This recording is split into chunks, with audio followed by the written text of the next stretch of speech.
많은 우리 국내 이슈들 하나씩 따져보겠습니다. 스튜디오에 우리 신인규 기자 나와 있습니다. 안녕하세요. 안녕하십니까. 네, 어제 산업은행 주도로 태형건설 지금 워크아웃 들어가기 직전인데 뭐 실제로 워크아웃 들어갈지는 끝까지 지켜봐야 됩니다만 자칫 맞습니다. 법정 관리 갈 수도 있으니까요. 채권단 설명회를 열었는데 어떤 얘기가 나왔습니까? 태형건설은 채권단이 상당히 많습니다. 600곳 정도 되는데 어제 한 400곳 정도가 참석한 이 채권단 설명회가 있었습니다.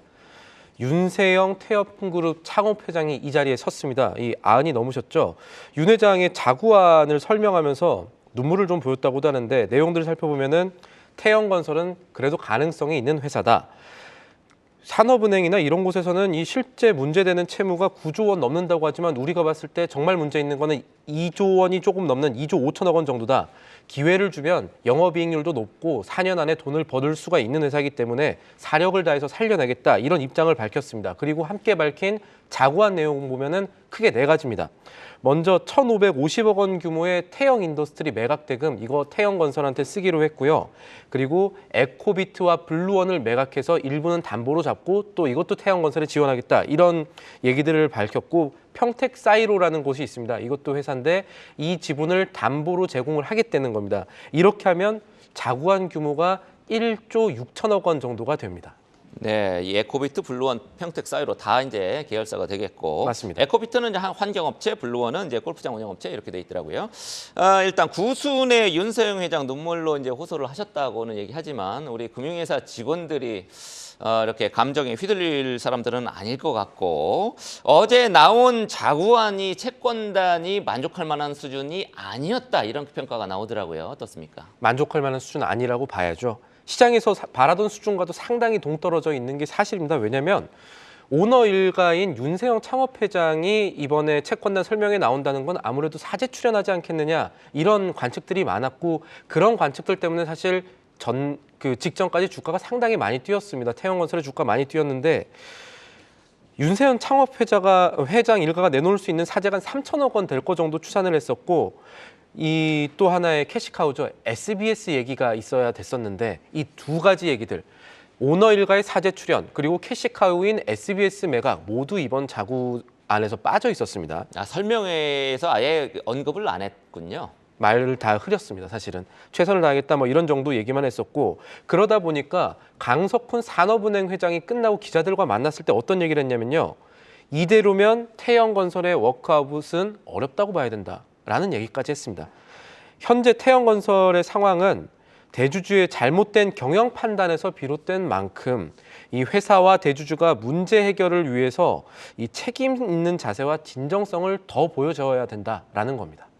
네, 워크아웃 좌절되면은 이제 뭐 부도나니까 상당히 이제 피해자들 협력업체를 비롯해서 많아질 겁니다. 이게 잘 이제 결과가 도출이 되기를 바라고요. 어찌 됐든지 어제는 태형건설 관련 주가가 그룹주들이 줄줄이 급등했거든요. 우선주는 상한가를 쳤더라고요. 어제 보니까 오늘 주가에는 어제 그렇게 조금 안 좋게 설명회 끝났다면 오늘 주가는 어떤 영향을 끼칠 걸로 보시나요? 아무래도 좋지 않은 영향이 있을 거다라고 보는 시각들이 더 많겠죠. 실제로 이 태형건설에 대한 비판 여론이 설명회 이후에 더 커진 모습 확인할 수가 있었습니다.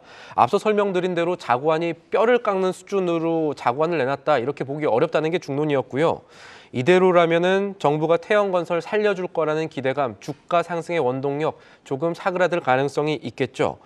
그래서 태형건설의 주가라는 측면에서 본다면은 어느 부분을 살펴봐야 되느냐? 오는 11일에 1차 채권단 협의회가 있습니다. 이전에 태형건설 측에서 추가 자구안을 내놓지 않을지 아니면 추가 자구안을 내놓을지 이 여부가 상당히 중요한 관심 지점이 되겠습니다. 네, 그동안 프로젝트 파이낸싱 부동산 위기 가능성 계속 경고가 있었는데 다른 건설사들은 어떻습니까? 안 괜찮아 보입니다. 사실 그 부분이 더 문제가 있을 수가 있습니다. 단적인 예로 하나증권이 어제 보고서를 내놨습니다. 아마 오늘 오전에 신문에 나올 것 같은데 내용 살펴보면요. 건설사의 위기를 초래한 프로넥스 프로젝트 파이낸싱, 그러니까 사업 자체를 담보로 보고 이 사업 자체에 돈을 빌려주는 이 프로젝트들이 다른 건설사에서도 문제가 될 가능성이 있다라는 보고서들 나왔습니다. 실제로 건설사들 순차 입금, 빌린 돈 증가하는 추세고 갚는 것보다 빌리는 게 더 많다는 얘기입니다. 이자 비용 더 늘어난다는 얘기고 PF 보증도 오히려 증가하고 있다는 거죠. 그래서 신용평가사인 한국신용평가의 자료를 보면 도급 PF 규모가 크고 1년 내로 돌아오는 PF가 또 유동성보다 크고 양호하지 않은 지역이라고 하면 수도권을 제외한 지방을 말하는 겁니다. 지방 쪽에 이 PF를 보유한 비중이 높은 이런 공통점을 지닌 기업이 태형건설 말고 하나가 더 있답니다.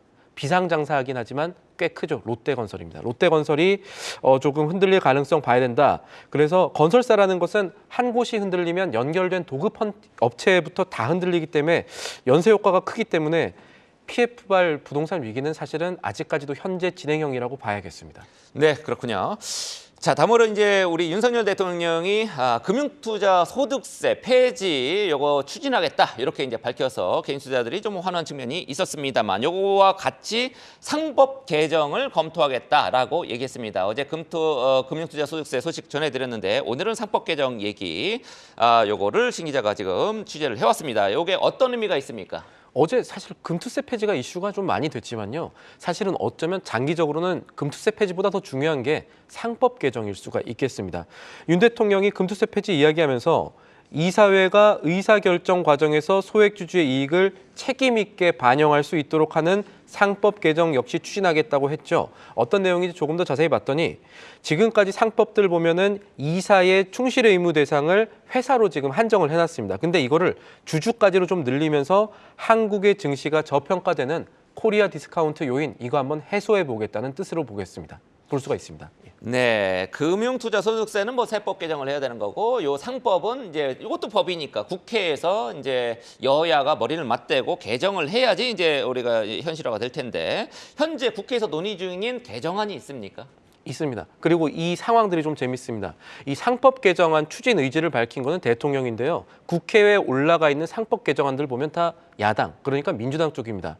그러니까 지금 상황에서는 민주당도 대통령의 상법 개정 의지를 반대할 이유가 그렇게 좀 크지 않은 거죠. 이 상법 개정안의 그 핵심은 이겁니다. 상법 제31조의 3입니다. 이 어떤 게 있냐면 회사를 위하여 직무를 충실하게 수행하여라 라는 조항이 있는데 이걸 좀 바꾸자는 겁니다. 두 안이 나와 있는데 하나는 민주당의 이용우 의원 아닙니다. 회사를 위하여가 아니라 주주의 비례적 이익과 회사를 위하여 이렇게 바꾸자는 거고요. 또 박주민 의원 안도 있습니다. 회사와 총주주를 위하여 직무를 성실하게 수행하여야 이런 내용으로 바꾸자는 겁니다.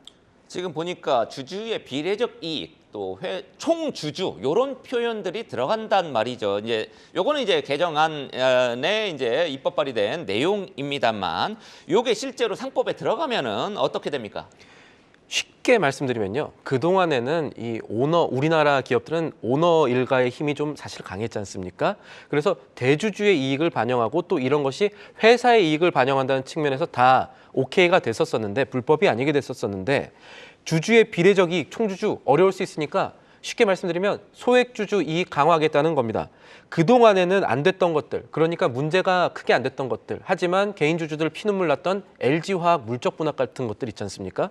이런 것들이 앞으로 이렇게 상법 개정이 바뀌게 되면 이사회 배임이다라고 볼 수 있는 소지가 생기게 되는 겁니다. 하지만 모든 일이 그렇습니다만 명암이 있는 거죠. 네. 기업의 이제 어떤 투자 활동이라든지 여러 가지 이제 위축시킬 우려도 있을 것 같은데 뭐 구체적으로 어떤 게 있을까요? 대표적인 거는 기업 오너가 그리고 오너 경영의 이 드라이브를 조금 막다 보면은 실제로 될 일도 잘 안 되지 않겠느냐. 그래서 오히려 기업 경영에 막대한 지장을 초래하지 않겠느냐라는 반대 의견도 있습니다. 실제로 상장사 협의회가 상법 개정안과 관련해서는 이 법제사법위원회의 반대 입장을 조금 내놨고요. 어떤 얘기를 했냐면 아무래도 소송이 남발될 수도 있고 기업 경영하는 입장에서 혼란은 불가피할 것이다. 이거 서립게 되면은 오히려 우리나라 기업 경쟁력이 깎이기 때문에 코리아 디스카운트 해소 안 될 수도 있다. 이런 입장을 내놓았습니다. 네, 그렇군요. 다음 소식으로 지금 뭐 검찰 출신이 이제 금융 감독원장으로 가서 그럴 수 있겠습니다만 요즘에 이제 뭐 많이 잡고 있죠. 금감원이 특사경을 증원했다. 이런 소식이 있던데 그 소식부터 전해주시죠. 안 그래도 예전부터 금융감독원이라고 하면 이제 저승사자다 이런 이미지가 있었는데 그 이미지만큼 힘이 그렇게 사실은 크지 않았었는데 최근 움직임 좀 괄목할 만합니다. 이 특사경이라고 하면은 특수사법 경찰을 말하는 거죠. 2019년 7월에 이 자본시장의 불공정 거래 수사 특화된 이거를 도입을 했었는데 특사경을 도입했었는데 이게 그동안에 그렇게 많지 않았습니다. 특사경 하지만 20명 정도밖에 안 됐습니다. 근데 이번에 거의 2배 수준으로 늘리게 된 거죠. 이제 46명까지 늘어났고 추가적으로 뭐 신속수사반이라든가 이 팀 자체도 1, 2팀 체제에서 확 늘린 것을 확인할 수가 있었습니다. 그렇군요. 이렇게 특사경을 증원한 의도 어디에 있습니까? 아까 말씀 잠깐 하셨죠? 검사 출신의 이복현 금감원장 취임 이후에 조금 이런 흐름들이 나오고 있다라고 하는데 실제로 이 이복현 금감원장 취임 이후에 특사경의 위상 자체가 높아졌습니다. 규모만 늘어났느냐? 그런 게 아니고요. 지난해 있었던 이 카카오 사건에서 주도적인 역할을 한 게 특사경이었거든요.